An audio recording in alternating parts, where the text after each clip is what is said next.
Hi everyone. Let's start with an example. Assume you have two choices for the upcoming Saturday. Either you will go out with your friends or you will study for an exam on Monday. Now this creates a tension to choose which option. And here, one of the most important concepts of economics named opportunity cost will help. Opportunity cost in its definition is the value of the second best alternative you give up when you make a choice.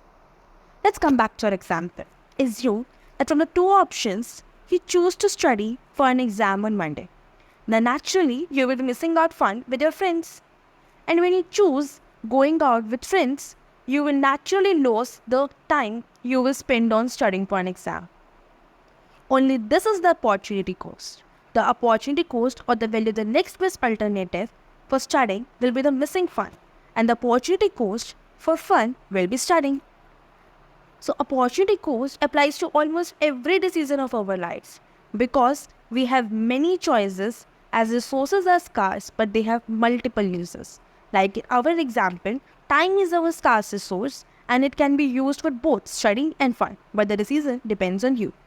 And the opportunity cost not only apply to the small decisions like study and fun, but also to big decisions of the economy like efficiency versus equality or gun versus bread. So next time you make a decision, ask yourself, what is the opportunity cost? Thanks for watching. Don't forget to subscribe for quick economic insights.